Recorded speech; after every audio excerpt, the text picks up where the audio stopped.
مدینہ میں اس افواہ کو سچ مانا گیا اور مسلمانوں کے چہروں پر اس کے اثرات بھی دیکھے گئے جب رسول کریم صلی اللہ علیہ وآلہ وسلم تک یہ افواہ پہنچی اور یہ اطلاع بھی کہ بعض مسلمانوں پر خوف و ہراس کے اثرات دیکھے گئے ہیں، تو رسول کریم صلی اللہ علیہ وآلہ وسلم نے باہر آ کر لوگوں کو جمع کیا اور اعلان کیا، کیا اللہ کے نام لیوا صرف یہ سن کر ڈر گئے ہیں کہ قریش کی تعداد زیادہ ہو گئی ہے؟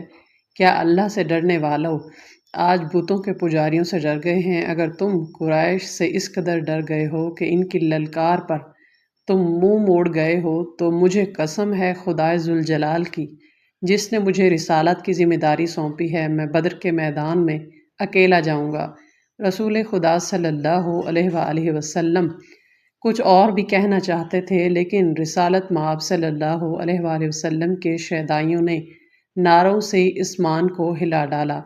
یہ سراغ نہ مل سکا کہ افواہ کس نے اڑائی تھی، لیکن رسول اللہ صلی اللہ علیہ وآلہ وسلم کی پکار پر قریش کی پھیلائی ہوئی افواہ کے اثرات زائل ہو گئے اور مسلمان جنگی تیاریوں میں مصروف ہو گئے۔ دن تھوڑے سے رہ گئے تھے۔ کوچ کے وقت مسلمانوں کی تعداد 1500 تھی۔ ان میں صرف 50 گھوڑ سوار تھے جن یہودیوں کو افواہ پھیلانے کے لیے مدینہ بھیجا گیا تھا۔ انہوں نے واپس آ کر بتایا کہ افواہ نے پہلے پورا کام کیا تھا، لیکن ایک روز محمد صلی اللہ علیہ وآلہ وسلم نے مسلمانوں کو اکٹھا کر کے چند ہی الفاظ کہے تو مسلمان بدر کو کوچ کے لیے تیار ہو گئے۔ ان کی تعداد مدینہ میں ہماری موجودگی تک 1500 تک پہنچ گئی تھی۔ ہمارا خیال ہے کہ تعداد اس سے کم یا زیادہ نہیں ہوگی۔ آج مدینہ کو جاتے ہوئے اس واقعے کی یاد نے خالد کو اس لیے شرمسار کر دیا تھا کہ وہ اس وقت محسوس کرنے لگا تھا کہ ابو سفیان کسی نہ کسی وجہ سے مسلمانوں کے سامنے جانے سے ہچکچا رہا ہے۔ خالد کو جب مسلمانوں کی تعداد کا پتہ چلا تو وہ بھڑکا بھپڑا ہوا ابو سفیان کے پاس گیا۔ ابو سفیان خالد نے اسے کہا، سردار کی اطاعت ہمارا فرض ہے۔ میں اہل قریش میں سردار کی حکم عدولی کی روایت قائم نہیں کرنا چاہتا، لیکن مجھے قریش کی عظمت کا بھی خیال ہے۔ آپ اپنے رویے کو تبدیل کرنے کی کوشش کریں، کہیں ایسا نہ ہو کہ قبیلہ قریش کی عظمت کا احساس مجھ میں اتنا زیادہ ہو جائے کہ میں آپ کے حکم اور رویے کی طرف توجہ ہی نہ دوں۔ کیا تم نے سنا نہیں تھا کہ میں نے یہودیوں کو مدینہ کیوں بھیجا تھا؟ ابو سفیان نے پوچھا۔ میں مسلمانوں کو ڈرانا چاہتا تھا۔ ابو سفیان خالد نے اس کی بات پوری ہونے سے پہلے کہا، لڑنے والے ڈرا نہیں کرتے۔ کیا آپ نے مسلمانوں کو قلیل تعداد میں لڑتے ہوئے نہیں دیکھا؟ کیا آپ نے خبیب اور زید کو اہل قریش کی برچھیوں کے سامنے کھڑے ہو کر نعرے لگاتے نہیں سنا تھا؟ میں آپ سے صرف یہ کہنے آیا ہوں کہ اپنی سرداری کا احترام کریں اور بدر کو کوچ کی تیاری کریں۔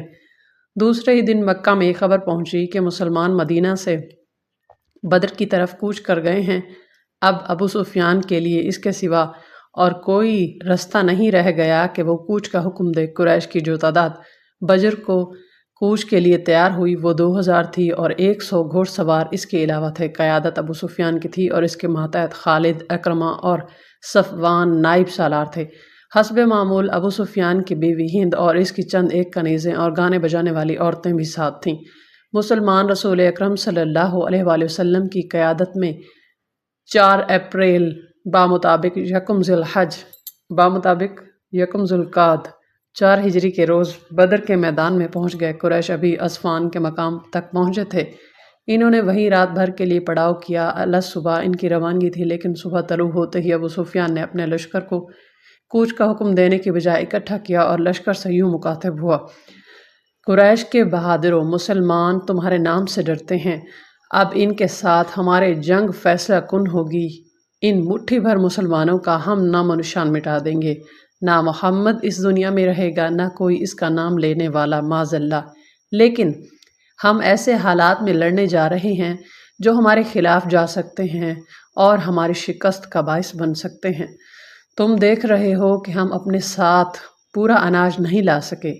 مزید اناج ملنے کی امید بھی نہیں، کیونکہ خشک سالی نے قحط کی صورت پیدا کر دی ہے۔ پھر اس گرمی کو دیکھو۔ میں نہیں چاہتا کہ میں اپنے بہادروں کو بھوکا اور پیاسا مروا دوں۔ میں فیصلہ کن جنگ کے لیے موزوں حالات کا انتظار کروں گا۔ ہم آگے نہیں جائیں گے۔ مکہ کو کوچ کرو۔ خالد کو یاد آ رہا تھا کہ قریش کے لشکر نے 2 طرح کے نعرے بلند کیے۔ ایک ان کے نعرے تھے جو انہی حالات میں مسلمانوں کے خلاف لڑنے کا عزم کیے ہوئے تھے۔ دوسرے نعرے ابو سفیان کے فیصلے کی تائید میں تھے، لیکن حکم سب کو ماننا تھا۔ خالد، اکرمہ اور صفوان نے ابو سفیان کا یہ حکم ماننے سے انکار کر دیا، لیکن ابو سفیان پر ان کے احتجاج کا کچھ اثر نہ ہوا۔ ان تینوں نائب سالاروں نے یہ جائزہ بھی لیا کہ کتنے آدمی ان کے ساتھ رہتے ہیں۔ یہ جائزہ ان کے خلاف ثابت ہوا۔ لشکر کی اکثریت ابو سفیان کے حکم پر مکہ کی طرف کوچ کر گئی۔ خالد اور اس کے دوسرے ساتھیوں کو مجبوراً لشکر کے پیچھے آنا پڑا۔ خالد کو وہ لمحہ یاد آ رہا تھا جب وہ اہل قریش کے لشکر کے پیچھے پیچھے اکرمہ اور صفوان کے ساتھ مکہ کو چلا جا رہا تھا۔ اس کا سر جھکا ہوا تھا۔ یہ تینوں ایک دوسرے کی طرف دیکھ بھی نہیں رہے تھے، جیسے ایک دوسرے سے شرمسار ہوں۔ خالد کو بار بار یہ خیال آتا تھا کہ لڑائی میں اس کی ایک ٹانگ کٹ جاتی، بازو کٹ جاتے، اس کی دونوں آنکھیں ضائع ہو جاتیں تو اسے یہ دکھ نہ ہوتا جو بغیر لڑے واپس جانے سے ہو رہا تھا۔ اس وقت وہ اس طرح محسوس کر رہا تھا جیسے اس کی ذات مٹ چکی ہو اور گھوڑے پر اس کی لاش مکہ کو واپس جا رہی ہو۔ نبی کریم صلی اللہ علیہ وآلہ وسلم کا قتل اس کا عزم اور عہد تھا جو وہ پورا کیے بغیر واپس آ رہا تھا۔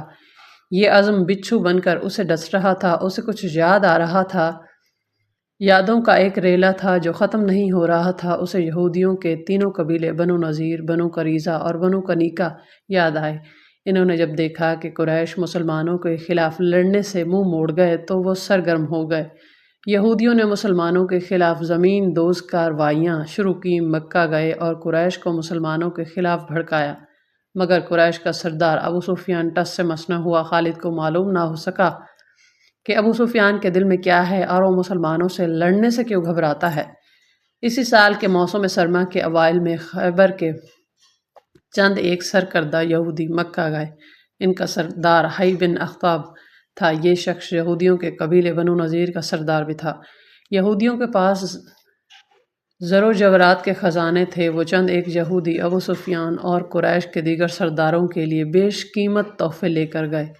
ان کے ساتھ حسین و جمیل لڑکیوں کا طائفہ بھی تھا۔ مکہ میں یہ یہودی ابو سفیان سے ملے، اسے تحائف پیش کیے اور رات کو اپنے طائفہ کا رقص بھی دکھایا۔ اس کے بعد حی بن اخطب نے ابو سفیان سے خالد، اکرمہ اور صفوان کی موجودگی میں کہا کہ انہوں نے مسلمانوں کو ختم نہ کیا اور ان کے بڑھتے ہوئے قدم نہ روکے تو وہ یمامہ تک پہنچ جائیں گے۔ اگر وہ اس میں کامیاب ہو گئے تو قریش کے لیے وہ تجارتی راستہ ہمیشہ کے لیے بند ہو جائے گا جو بحرین اور عراق کی طرف جاتا ہے۔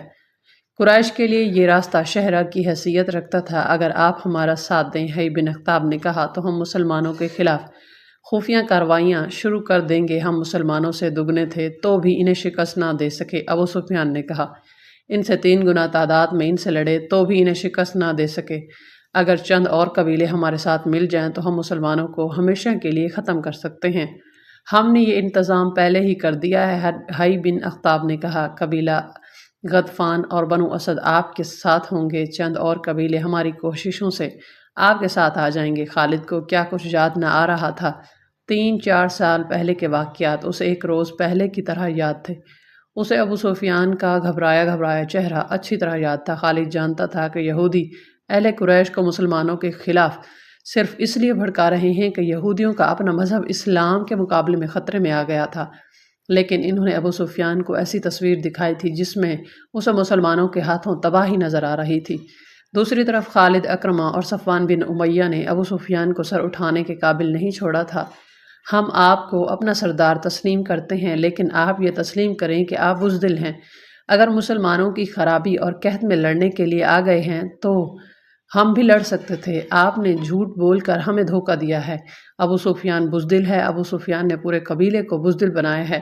اب محمد صلی اللہ علیہ وآلہ وسلم کے چیلے ہمارے سر پر کودیں گے۔ اور ایسی بہت سی طنز اور غصے میں بھری ہوئی آوازیں مکہ کے گلی کوچوں میں گشت کرتی رہتی تھیں۔ ان آوازوں کے پیچھے یہودیوں کا دماغ بھی کام کر رہا تھا، لیکن اہل قریش کی غیرت اور ان کا جذبہ انتقام انہیں چین سے بیٹھنے نہیں دیتا تھا۔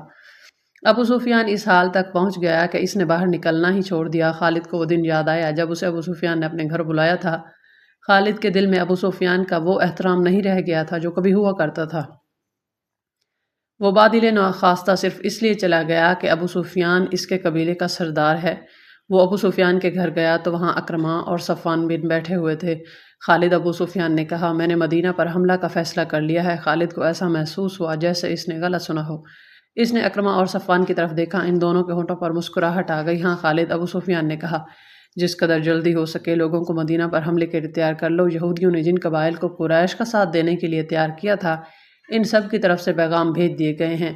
یہ فروری 627 کے آغاز کے دن تھے۔ مختلف قبائل کے لڑاکا دستے مکہ میں جمع ہونے لگے۔ ان قبائل میں سب سے زیادہ فوج غطفان کی تھی۔ اس کی تعداد 3000 تھی۔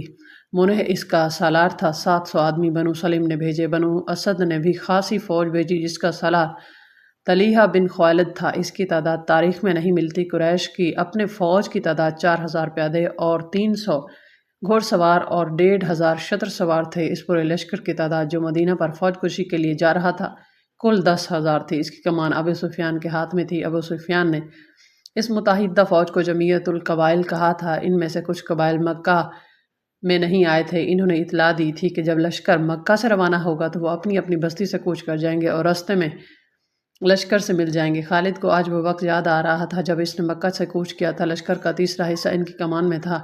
اس نے ایک ٹکڑی پر گھوڑا چڑھا کر وہاں سے اس تمام لشکر کو دیکھا۔ اسے لشکر کے دونوں سرے نظر نہیں آ رہے تھے۔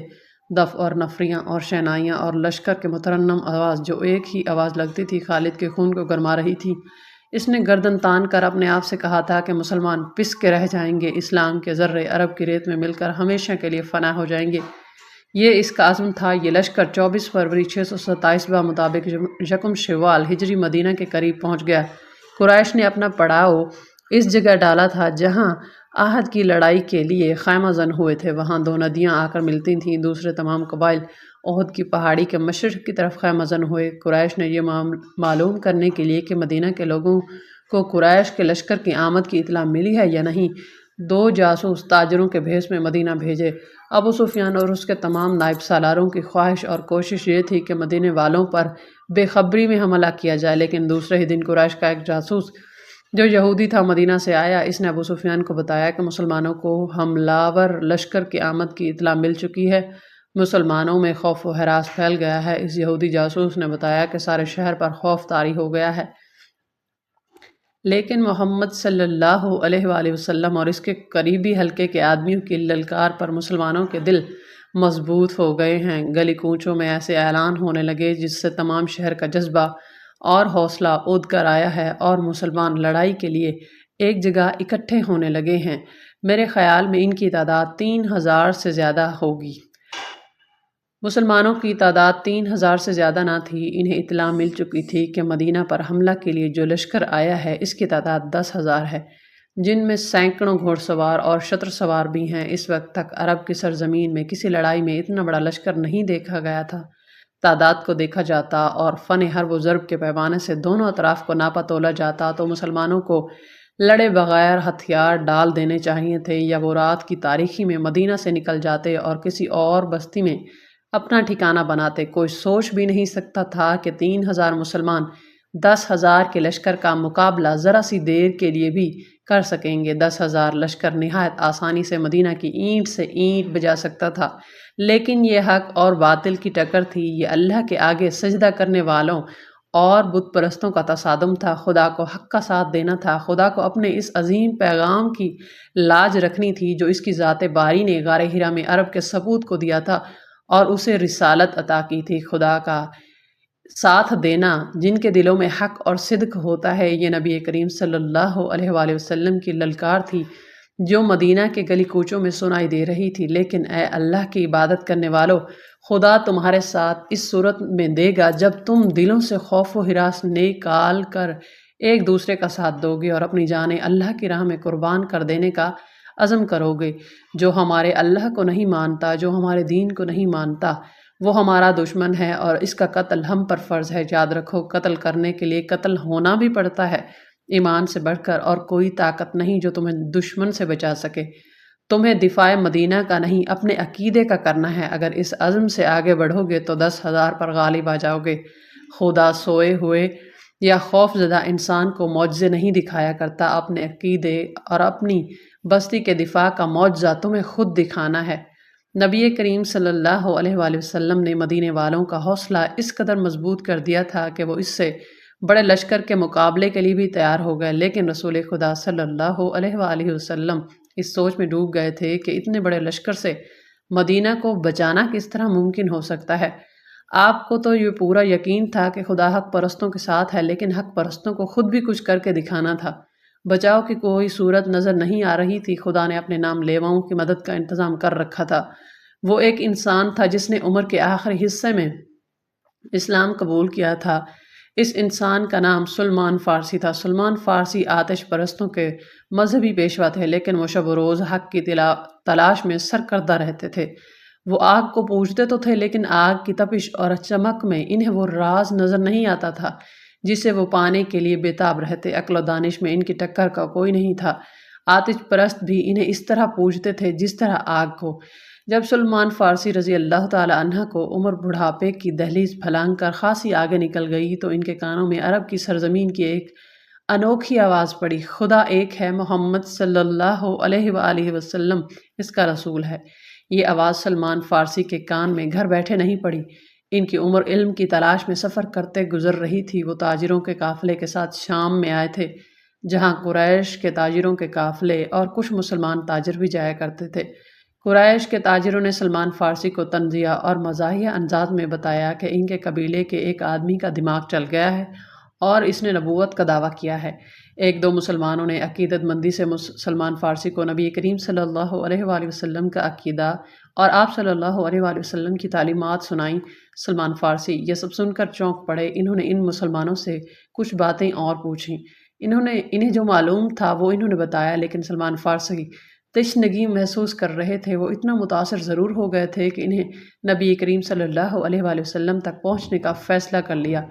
کچھ عرصہ بعد سلمان فارسی رضی اللہ تعالی عنہ رسول خدا صلی اللہ علیہ وآلہ وسلم کے مقدس سائے میں جا بیٹھے۔ انہیں وہ راز مل گیا جس کی تلاش میں وہ مارے مارے عمر گزار رہے تھے۔ انہوں نے رسول اللہ صلی اللہ علیہ وآلہ وسلم کے دستے مبارک پر اسلام قبول کر لیا۔ اس وقت تک سلمان فارسی بڑھاپے کے آخری حصے میں پہنچ چکے تھے۔ اپنے ملک میں سلمان فارسی صرف مذہبی پیشوا نہ تھے، وہ جنگی علوم کے ماہر تسلیم کیے جاتے تھے۔ اس دور کے مذہبی پیشوا بھی جنگ و جدل اور سپاہ گیری کے ماہر ہوتے تھے۔ علم و ادب کے عالم بھی سپاہی ہوتے تھے، لیکن سلمان فارسی کو خدا نے جنگ و جدل کے امور میں غیر معمولی ذہانت دی تھی۔ اپنے ملک میں جب کوئی لڑائی ہوتی یا دشمن حملہ آور ہوتا تو سلمان فارسی کو بادشاہ طلب کر کے صورتحال ان کے آگے رکھتا اور مشورے لیتا تھا۔ نامور سالار بھی ان کے شاگرد تھے۔ وہ سلمان فارسی اس وقت مدینہ میں رسول اکرم صلی اللہ علیہ وآلہ وسلم کے صحابہ کرام میں شامل تھے۔ رسول اکرم صلی اللہ علیہ وآلہ وسلم نے یہ صورتحال جو قریش نے آپ کے لیے پیدا کر دی تھی سلمان فارسی کے آگے رکھی۔ خندق کھودو جو سارے شہر کو گھیرے میں لے لے، سلمان فارسی نے کہا۔ رسول اللہ صلی اللہ علیہ وآلہ وسلم اور وہاں بیٹھے تمام صحابہ کرام اور سالار ایک دوسرے کے منہ کی طرف دیکھنے لگے۔ سلمان فارسی نے یہ کہا، کیا کہہ دیا؟ عرب خندق سے واقف نہیں تھے۔ فارس میں جنگوں میں خندق کا رواج تھا۔ سب کو حیران دیکھ کر سلمان فارسی نے بتایا کہ خندق کیا ہوتی ہے اور اس سے دفاعی کام کس طرح سے لیا جاتا ہے۔ رسول کریم صلی اللہ علیہ وآلہ وسلم نے جو خود تاریخ کے نامور سالار تھے خندق کی ضرورت اور افادیت کو سمجھ لیا، لیکن آپ کے دیگر سالار شش و پنج میں پڑ گئے۔ ان کے لیے اتنے بڑے شہر کے ارد گرد اتنی چوڑی اور اتنی بڑی خندق کھودنا ناقابل فہم نہیں تھا، لیکن انہیں رسول خدا صلی اللہ علیہ وآلہ وسلم کا حکم ماننا تھا۔ خندق کی لمبائی، چوڑائی اور گہرائی کا حساب کر لیا گیا۔ رسول خدا صلی اللہ علیہ وآلہ وسلم نے خندق کھودنے والوں کی تعداد کا حساب کیا۔ آپ نے کھدائی کا کام اس تعداد پر تقسیم کیا تو 110 آدمیوں کے حصے میں 40 ہاتھ کھدائی آئی تو رسول خدا صلی اللہ علیہ وآلہ وسلم نے دیکھا کہ لوگ خندق کو ابھی تک نہیں سمجھے اور وہ کھدائی سے ہچکچا رہے ہیں، تو آپ نے کھدال اٹھائی اور کھدائی شروع کر دی۔ یہ دیکھتے ہی مسلمان نے کھدالیں لیں اور بیلچے لے کر نعرے لگاتے ہوئے زمین کا سینہ چیرنے لگے۔ ادھر سے اس وقت کے ایک شاعر حسان بن ثابت آ گئے۔ حسان مشہور نعت گو تھے جنہیں رسول اکرم صلی اللہ علیہ وآلہ وسلم اکثر اپنے ساتھ رکھا کرتے۔ اس موقع پر جب مسلمان خندق کھود رہے تھے حسان نے ایسے اشعار ترنم سے سنانا شروع کر دیے کہ خندق کھودنے والوں پر وجد اور جنون کی کیفیت طاری ہو گئی۔ خندق کی لمبائی چند گز نہیں تھی، اسے میلوں دور تک جانا تھا۔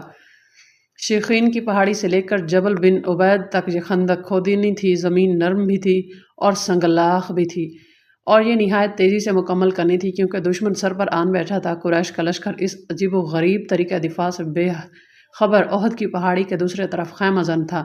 اس کے پیچھے یہودیوں کا ہاتھ تھا۔ چلتے چلتے خالد کو اپنی آواز سنائی دینے لگی، اہل قریش تو ٹھنڈے پڑ گئے تھے، ان پر مسلمانوں کی دھاک بیٹھ گئی تھی۔ گھوڑا اپنی مرضی کی چال چل رہا تھا، مدینہ ابھی دور تھا۔ خالد کو جھجک سی محسوس ہوئی، اس کے قبیلے قریش نے اسے شرمسار کر دیا تھا۔ اسے یہ بات اچھی نہیں لگی تھی کہ یہودیوں کے اکسانے پر اس کے قبیلے کے سردار اور سالار ابو سفیان نے مدینہ پر حملہ کرنے کا فیصلہ کر لیا تھا۔ لیکن وہ خوش تھا کہ حملے کا فیصلہ تو ہوا، اتنا بڑا لشکر جو سر زمین عرب پر پہلی بار دیکھا گیا یہودیوں نے ہی جمع کیا تھا، لیکن خالد اس پر بھی مطمئن تھا کہ کسی نے بھی یہ کام کیا ہو۔ لشکر تو جمع ہو گیا تھا، وہ اس روز بہت خوش تھا کہ اتنے بڑے لشکر کو دیکھ کر ہی مسلمان مدینہ سے بھاگ جائیں گے، اگر مقابلے پر جم بھی گئے تو گٹھڑی دو گٹھڑی میں ان کا صفایا ہو جائے گا۔ وہ اس وقت تو بہت ہی خوش تھا جب احد پہاڑ کی دوسری طرف یہ سارا لشکر خیمہ زن تھا۔ جس صبح حملہ کرنا تھا، اس رات اس پر ایسی ہیجانی کیفیت طاری تھی کہ وہ اچھی طرح سو بھی نہ سکا۔ اسے ہر طرف مسلمانوں کی لاشیں بکھری ہوئی نظر آ رہی تھی۔ دوسری طرف صبح جب قریش اور دوسرے اتحادی قبائل کا لشکر، جس کی تعداد 10,000 تھی، خیمہ گاہ سے نکل کر مدینہ پر حملے کے لیے شہر کے قریب پہنچا تو اچانک رک گیا۔ شہر کے سامنے ایک بہت بڑی گہری خندق کھودی ہوئی تھی۔ ابو سفیان جو لشکر کے قلب میں تھا، لشکر کو روکتا ہوا دیکھ کر گھوڑا سر پر دوڑاتا آگے گیا۔ قریش کے جنگجو کیوں رک گئے ہیں؟ ابو سفیان چلاتا جا رہا تھا، طوفان کی طرح بڑھو اور محمد صلی اللہ علیہ وآلہ وسلم کے مسلمانوں کو کچل ڈالو، شہر کی اینٹ سے اینٹ بجا دو۔ ابو سفیان کا گھوڑا جب آگے گیا تو اس نے گھوڑے کی لگام کھینچ دی اور اس کا گھوڑا اس طرح رک گیا جس طرح اس کے لشکر کے تمام سوار رک کے کھڑے تھے۔ اس کے سامنے خندق تھی، اس پر خاموشی طاری ہو گئی۔ خدا کی قسم، یہ ایک نئی چیز ہے جو میری آنکھیں دیکھ رہی ہیں، ابو سفیان نے غصیلی آواز میں کہا۔ عرب کے جنگجو کھلے میدان میں لڑا کرتے ہیں، خالد بن ولید کو بلاؤ، اکرمہ اور سفیان کو بھی بلاؤ۔ ابو سفیان خندق کے کنارے گھوڑا دوڑاتا لے گیا، اسے کہیں بھی ایسی جگہ نظر نہیں آ رہی تھی جہاں سے اس کا لشکر خندق عبور کر سکتا تھا۔ یہ خندق شیخین کی پہاڑی سے لے کر جبل بن عبید کے اوپر سے پیچھے تک چلی گئی تھی۔ مدینہ کے مشرق میں شیخین اور لاوا کی پہاڑیاں تھیں، یہ مدینہ کا قدرتی دفاع تھا۔ ابو سفیان دور تک چلا گیا، اس نے دیکھا کہ خندق کے پار مسلمان اس انداز سے گھوم پھر رہے ہیں جیسے پہرہ دار ہوں۔ اس نے گھوڑا پیچھے موڑا اور اپنی لشکر کی طرف چل پڑا۔ 3 گھوڑے اس کی طرف سر پہ دوڑے آ رہے تھے جو اس کے قریب آ کر رک گئے۔ وہ خالد، اکرمہ اور صفوان کے گھوڑے تھے۔ کیا تم دیکھ نہیں رہے کہ مسلمان کتنے بزدل ہیں؟ ابو سفیان نے ان تینوں سے کہا، کیا تم بھی اپنے راستے میں رکاوٹ کھڑی کر کے یا رکاوٹ کھود کر اپنے دشمن سے لڑے ہو؟ خالد پر خاموشی طاری ہو گئی۔ آج مدینے کی طرف جاتے ہوئے یاد آ رہا تھا کہ وہ اس خیال سے چپ نہیں ہو گیا تھا کہ ابو سفیان نے مسلمانوں کو بزدل کہا تھا۔ وہ ٹھیک کہا تھا، بلکہ خاموش رہ کر وہ اس سوچ میں کھو گیا تھا کہ یہ خندق بزدلی کی نہیں، دانش مندی کی علامت تھی۔ جس کسی نے شہر کے دفاع کے لیے یہ طریقہ سوچا تھا وہ کوئی معمولی عقل والا انسان نہیں تھا۔ اس سے پہلے بھی اس نے محسوس کیا تھا کہ مسلمان لڑنے میں اپنے جسم کی طاقت پر ہی بھروسہ نہیں کرتے تھے، وہ عقل سے بھی کام لیتے تھے۔ خالد کا دماغ ایسی ہی جنگیں چالیں سوچتا رہتا تھا۔ مسلمانوں نے بدر کے میدان میں نہایت تھوڑی تعداد میں ہوتے ہوئے قریش کو بہت بری طرح شکست دی تھی۔ خالد نے اکیلے بیٹھ کر اس لڑائی کا جائزہ لیا تھا۔ مسلمانوں کی اس فتح میں اسے مسلمانوں کی عسکری دانش مندی نظر آئی تھی۔ کوئی اور بات بھی تھی، خالد اسے خیال آیا، کوئی اور بات بھی تھی، کچھ بھی تھا۔ خالد نے اپنے آپ کو جواب دیا، جو کچھ بھی تھا، میں یہ نہیں مانوں گا کہ یہ محمد کے جادو کا اثر تھا۔ اس کے ہاتھ میں کوئی جادو ہے۔ ہماری عقل جس عمل اور جس مظاہرے کو سمجھ نہیں سکتی اسے ہم جادو کہہ دیتے ہیں۔ اہل قریش میں ایسا کوئی دانش مند نہیں جو مسلمانوں جیسے جذبے سے اہل قریش کو سرشار کر دے اور ایسی جنگی چالیں سوچے جو مسلمانوں کو ایک ہی بار کچل ڈالے۔ خدا کی قسم، ہم اس لیے واپس نہیں چلے جائیں گے کہ مسلمانوں نے ہمارے راستے میں خندق کھود رکھی ہے۔ ابو سفیان خالد، اکرمہ اور صفیان سے کہہ رہا تھا۔ پھر اس سے پوچھا، کیا خندق عبور کرنے کا کوئی طریقہ تم سوچ سکتے ہو؟ خالد کوئی طریقہ سوچنے لگا، لیکن اسے خیال آیا کہ اگر ان کے لشکر نے خندق عبور کر بھی لی تو مسلمانوں کو شکست دینا آسان نہ ہوگا، خواہ وہ کتنی ہی تھوڑی تعداد میں کیوں نہ ہو۔ جن انسانوں نے تھوڑے سے وقت میں زمین اور چٹانوں کا سینہ چیر ڈالا، ان انسانوں کو بڑے سے بڑا لشکر بھی ذرا مشکل سے ہی شکست دے سکے گا۔ کیا سوچ رہے ہو ولید کے بیٹے؟ ابو سفیان نے خالد کو گہری سوچ میں کھوئے ہوئے دیکھ کر کہا، ہمارے پاس سوچنے کا بھی وقت نہیں ہے۔ مسلمان یہ نہ سمجھے کہ ہم بوکھلا گئے، ہماری تمام تر خندق دیکھ لینا چاہیے۔ اکرمہ نے کہا، کہیں نہ کہیں کوئی ایسی جگہ ہوگی جہاں سے ہم خندق عبور کر سکیں گے۔ صفوان نے کہا محاصرہ۔ خالد نے خود اعتمادی سے کہا مسلمان خندق کھود کر اندر بیٹھ گئے ہیں، ہم محاصرہ کر کے باہر بیٹھے رہیں گے۔ وہ بھوک سے تنگ آ کر ایک نہ ایک دن خود ہی خندق کے اس طرف آ جائیں گے جدھر ہم ہیں۔ ہاں ابو سفیان نے کہا مجھے یہی ایک طریقہ نظر آتا ہے جو مسلمانوں کو باہر آ کر لڑنے پر مجبور کر دے گا۔ ابو سفیان اپنے ان تینوں نائب سالاروں کے ساتھ خندق کے ساتھ ساتھ تمام تر خندق کو دیکھنے کے لیے جبل بنی عبید کی طرف چل پڑا۔ سوراخ کی پہاڑی مدینہ اور جبل بنی عبید کے درمیان واقع تھی۔ مسلمان اس کے سامنے مورچہ بند تھے۔ ابو سفیان نے مسلمانوں کی تعداد دیکھی تو اس کی ہونٹوں پر تندیہ مسکراہٹ آ گئی۔ وہ ذرا آگے بڑھا تو ایک گھوڑا جو بڑا تیز دوڑا آ رہا تھا اس کے پہلو میں آ کر رکا۔ سوار کو ابو سفیان بڑی اچھی طرح پہچانتا تھا۔ وہ ایک یہودی تھا جو تاجروں کے بہروپ میں مدینہ کے اندر گیا تھا۔ وہ مدینہ سے شیخین کے سلسلہ کوہقاف میں سے ہوتا ہوا قریش کے لشکر میں پہنچا تھا۔ اندر سے کوئی ایسی خبر لائے ہو جو ہمارے کام آ سکے؟ ابو سفیان نے پوچھا اور کہا ہمارے ساتھ ساتھ چلو اور اتنا اونچا بولتے چلو کہ میرے یہ تینوں نائب بھی سن سکیں۔ مسلمانوں نے شہر کے دفاع اور آبادی کے تحفظ کے جو انتظامات کر رکھے ہیں وہ اس طرح ہیں۔ یہودی نے کہا یہ تو تم کو معلوم ہوگا کہ مدینہ چھوٹے چھوٹے قلعوں اور ایک دوسرے کے ساتھ ملی ہوئی بستیوں کا شہر ہے۔ مسلمانوں نے شہر کی عورتوں، بچوں اور ضعیفوں کو پیچھے کی طرف والے قلعے میں بھیج دیا ہے۔ خندق پر نظر رکھنے کے لیے مسلمانوں نے گشتی پہرے کا جو انتظام کیا ہے اس میں 200-250 افراد شامل ہیں۔ یہ افراد تلواروں کے علاوہ پھینکنے والی برچھیوں اور تیر کمانوں سے مسلح ہیں۔ انہوں نے علاقہ تقسیم کر رکھے ہیں جس میں وہ سارا دن اور پوری رات گشت کرتے ہیں۔ جہاں کہیں سے بھی تم خندق عبور کرنے کی کوشش کرو گے وہاں مسلمانوں کی خاصی زیادہ تعداد پہنچ جائے گی اور اس قدر زیادہ تعداد اور برچیاں برسائے گی کہ تم لوگ پیچھے کو بھاگ آنے کے سوا کچھ نہیں کر سکو گے۔ یہ بھی ہو سکتا ہے کہ راتوں کو مسلمانوں کے خویش خندق سے باہر آ کر تم پر شب خون مار کر واپس چلے جائیں۔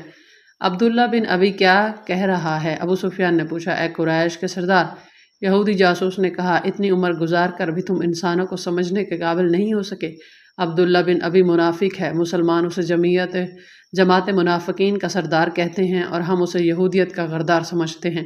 اس نے مسلمان ہو کر ہم سے غداری کی تھی، مسلمانوں میں جا کر اس نے تمہارے حق میں انہیں دھوکے دیے۔